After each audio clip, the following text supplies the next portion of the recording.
विवेकानन्दसूरये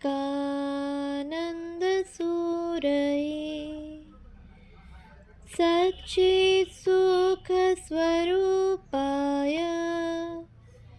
स्वामिने तापहारिणे।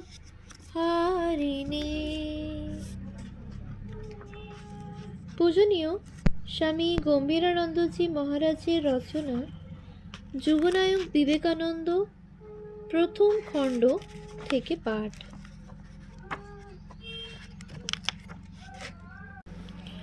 পটভূমিকা পৃষ্ঠ সংখ্যা 1। শত শত বৎসর পরাধীন থাকার পরের কথা। বিজিত জাতিসুলভ অনেক দোষী ভারতীয় জীবনের মর্মে মর্মে প্রবেশ করিয়াছিল। তবু ভারতীয় সংস্কৃতি স্বীয় স্বীকৃতি বলে এবং ভগবানের আশীর্বাদে সম্পূর্ণ বিলুপ্ত হয় নাই। উহা শত প্রতিকূল অবস্থার মধ্যেও আত্মরক্ষায় সমর্থ হইয়াছিল, যদিও উহার প্রসার ও গাম্ভীর্য ক্রমেই সংকুচিত ও বিধ্বস্ত হইয়া এক বিকট পরিস্থিতি আনয়ন করিতেছিল। পরপর বহু শক্তিশালী বিদেশীয় ভাবরাশির ঘাত প্রতিঘাতে ভারত জীবন তখন সন্ত্রস্ত। এইরূপ অবস্থার সম্মুখীন হইয়া সে আত্মরক্ষার্থ অনেক অস্বাভাবিক ও অবাঞ্ছনীয় উপায় অবলম্বনেও বাধ্য হইয়াছিল। সঙ্গে সঙ্গে বহির্দেশ হইতে ভারতের উপর অনেক কিছু আরোপিত হইয়াছিল। দৃষ্টান্তস্বরূপ বলা যাইতে পারে, ভারতের নিজস্ব ধর্মের কোনো ভেদসূচক নাম না থাকিলেও বিধর্মীরা যখন ভারতে আগমনের পরও তাহাদের চিরাচরিত প্রথানুসারে স্বীয় পৃথক সত্তার সংরক্ষণে এবং উহাকে অধিকতর মর্যাদা দানে উন্মুখ হইল, তখন বেদ সম্ভূত সুপ্রাচীন সনাতন ধর্মকে তাহারা বলিল হিন্দু ধর্ম।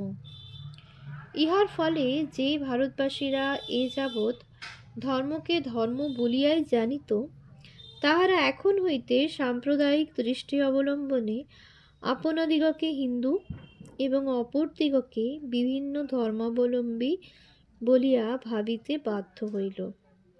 ধর্মাবলম্বনে যে ভারতবাসী শান্তির পথে অগ্রসর হইতেছিল, সে আজ ধর্মকে বিবাদ বিচ্ছেদের অন্যতম হেতু রূপে দেখিতে শিখিল। ধর্মান্ধতা আধ্যাত্মিকতার আসন কাড়িয়া লইল। আবার বৌদ্ধ ধর্মের অবসানকালে উহার মধ্যে যে সকল অবনতির কারণ অনুপ্রবিষ্ট হইয়াছিল, তাহা হিন্দু ধর্মেও অনেকটা অনুসঞ্চারিত হইল। বৌদ্ধদের নীতিবাদ ও নির্বিচারে সন্ন্যাস গ্রহণ প্রথা ভারতীয় সমাজকে কর্মবিমুখ ও দুর্বল করিল। বৌদ্ধ ধর্মের দ্রুত প্রসারের ফলে ভারতের বহির্ভূত যে সকল অনুন্নত দেশবাসী বৌদ্ধ ধর্মে দীক্ষিত হইয়া ভারতের সহিত অধিকতর সাংস্কৃতিক আদান প্রদানে প্রবৃত্ত হইল, তাহারা স্ব ভাবধারার দ্বারা ভারতকেও গৌণভাবে প্রভাবিত করিল। এইসব কুপ্রথার নিবারণকল্পে হিন্দু সমাজ আপনাকে বিবিধ নিগড়ে বন্ধন করিতে লাগিল। বিদেশ গমন প্রায় নিষিদ্ধ হইল এবং হিন্দু রাজশক্তির অভাব পূরণার্থ পুরোহিতকুল সমাজ পালন ব্যবস্থা স্বহস্তে তুলিয়া লইলেন। মুসলমানদের বলপূর্বক ধর্মান্তরিতকরণ হইতে আত্মরক্ষাকল্পে হিন্দুর জাতিভেদ প্রথা দৃঢ়তর আকারে সমাজের স্কন্ধে আরোপিত হইল। আর মুসলমানদের অনুকরণে নারীদের অবরোধ প্রথা হিন্দু সমাজও স্বীকার করিয়া লইল।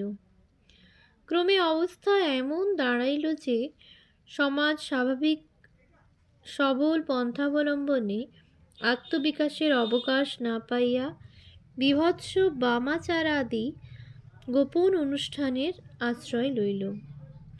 ধর্মের নামে এক অন্তর্ঘাতী অনাচার ভারতীয় সমাজে আসন পাতিল। বিদেশিরা ভারতীয়দের সুখ স্বাচ্ছন্দ্য অপেক্ষা আপন ঐশ্বর্য বৃদ্ধি ও ভোগ ব্যবস্থায় অধিকতর মনোনিবেশ করায় দেশে দারিদ্র্য বৃদ্ধি পাইল এবং রোগ, অকাল মৃত্যু, দুর্ভিক্ষ ইত্যাদি ক্রমেই বাড়িতে লাগিল। বস্তুত ধর্ম, শিক্ষা, সমাজ ব্যবস্থা, শিল্প, বাণিজ্য, সংস্কৃতি প্রভৃতি সর্বক্ষেত্রে ভারত তখন বিব্রত ও পথহারা। বুঝিবা ভারতীয়দের ভারতীয়ত্ব চিরতরে সম্পূর্ণ বিলুপ্ত হইয়া যায়।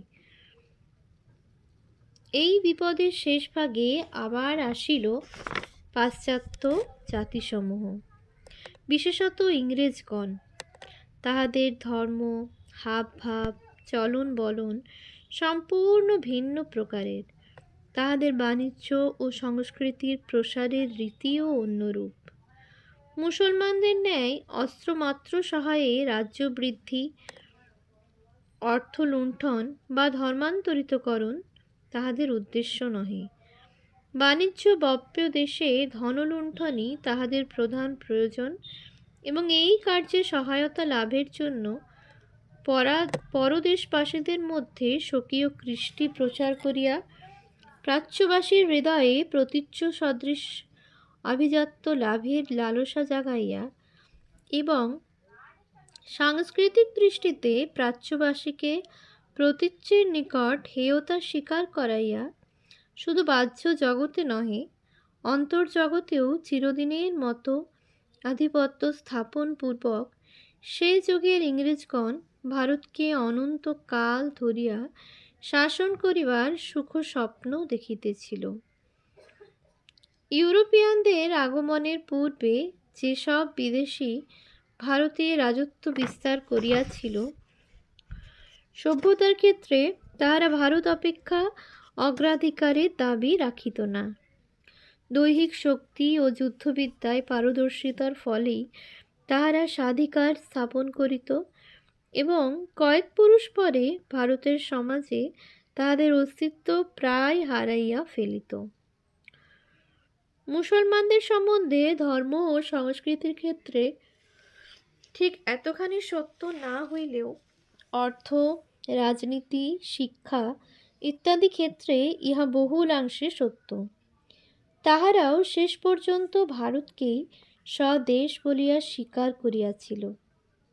কিন্তু ইংরেজরা ভারতীয়দের দৃষ্টিতে প্রধানত শাসক ও শোষক রূপেই আবির্ভূত হইল।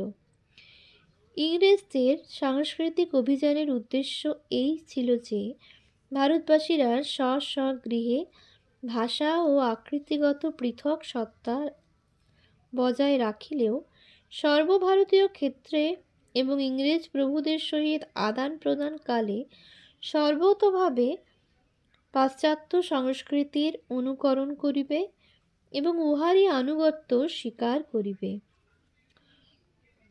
ইংরেজরা ভারতবর্ষে যে শিক্ষা প্রণালী প্রবর্তন করিলেন তাহা ইংরেজদেরই প্রয়োজন সাধনের অনুকূল রূপে রচিত হইয়াছিল। ইংরেজ বণিক ও পরবর্তীকালে ইংরেজ শাসকবর্গের কার্যে সহায়তার জন্য এক শ্রেণীর মসীজীবী সৃজনই ছিল তাহাদের মুখ্য উদ্দেশ্য। এই নবীন শিক্ষাপ্রাপ্ত নূতন সমাজ যাহাতে ইংরেজদের প্রতি সশ্রদ্ধ হয় সেদিকেও ইংরেজদের যথেষ্ট দৃষ্টি ছিল। এই সুপরিকল্পিত কার্যধারা বিভিন্ন খাতে প্রবাহিত হইয়াছিল।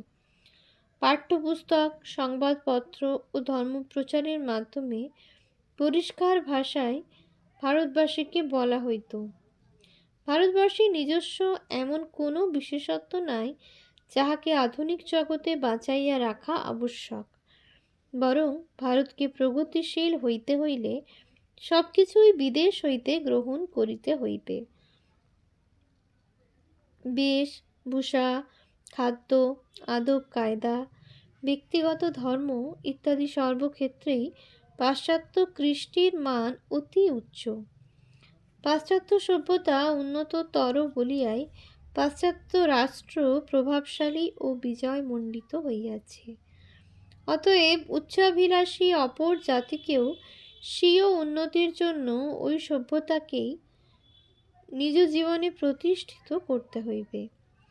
পাশ্চাত্য মনীষীরা প্রমাণ করিলেন যে অতীতকালে ভারতে যে সব চিন্তারাশি প্রকাশ পাইয়াছিল, কিংবা শিল্প বিজ্ঞান আদির ক্ষেত্রে যে সব উন্নতি সাধিত হইয়াছিল, তাহা বস্তুত অন্য সভ্যতার আনুকূল্যে সম্ভব হইয়াছিল। মৌলিকতা ভারতের নহে, গ্রীসের, মিশরের বা আরবের। ভারতের যাহা নিজস্ব বস্তু, তুলনার দৃষ্টিতে তাহার মূল্য অকিঞ্চিৎকর। ভারতের বেদান্ত স্বপ্নবিলাসীর অলীক বৃথা চিন্তামাত্র। ভারতের বেদ চাষের সঙ্গীত ব্যতীত আর কিছুই নহে। ভারতের ধর্ম এক নিম্নতর সভ্যতার পরিবেশে উদ্ভূত ও পরিপুষ্ট। উন্নততর সভ্যতা মধ্যে উহার আসন অটল থাকিতে পারে না।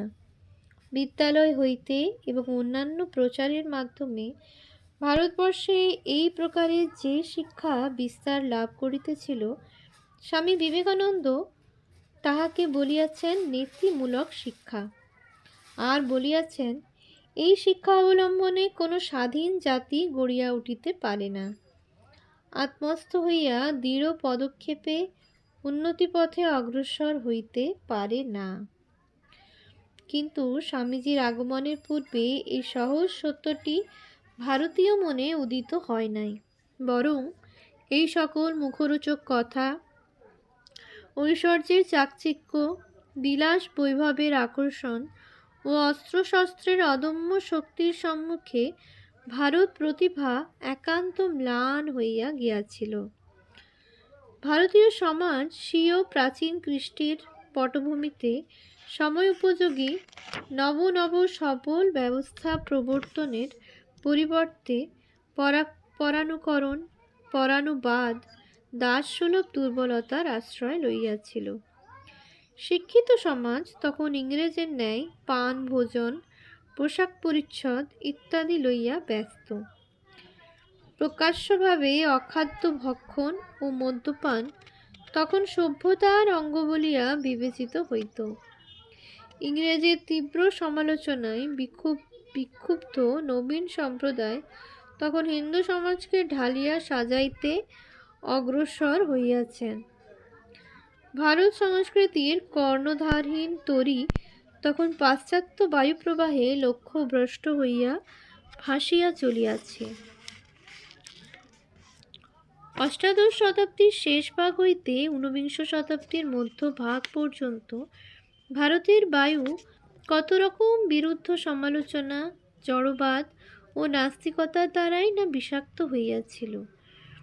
একদিকে খ্রিস্টান মিশনারিরা হিন্দু ধর্মের নিন্দায় শতমুখ এবং ছলে বলে কৌশলে ধর্মান্তরিত করিতে দৃঢ় সংকল্প, আর অপরদিকে ধর্মবিমুখ পাশ্চাত্য বিজ্ঞানী স্বীয় সাফল্যে গর্বিত হইয়া ভক্তি শ্রদ্ধা, গুরু পরম্পরা, ঐতিহ্য, রীতিনীতি প্রভৃতিকে নস্যাৎ করতে কৃত নিশ্চয়। এই পাশ্চাত্য ধর্ম ও বিজ্ঞানের যুগপৎ আক্রমণের সম্মুখে দণ্ডায়মান থাকা বড় সহজ ছিল না। তথাপি ভারতের মতো একটা সুপ্রাচীন দেশ, যে সহস্র সহস্র বৎসরের অতীত গৌরব বক্ষে ধারণ করিয়া এবং অতীতের নির্দিষ্ট পথে চলিয়া শত শত বাধা বিপত্তিকে অতিক্রম পূর্বক যুগোপযোগী অভিনব সাধন প্রণালী আবিষ্কার করিয়াছে, অপরকে শিখাইয়াছে এবং চিরকাল আত্মরক্ষা করিয়া আসিয়াছে, সে এত সহজে ধ্বংস হইতে পারে না। ভারতের ভাগ্যবিধাতা তাহা হইতে দিতে পারেন না, কেননা তাহা হইলে জগৎ হইতে এমন এক বস্তু চির বিলুপ্ত হইয়া যাইবে, যাহা অপূরণীয়। অতএব নৈরাশ্যের বিপর্যয়ের মুখেও প্রতিক্রিয়ার সূত্রপাত হইল এবং জাতি ও আত্মরক্ষা শক্তি ক্রমেই সব প্রতিষ্ঠায় উদ্যত হইল।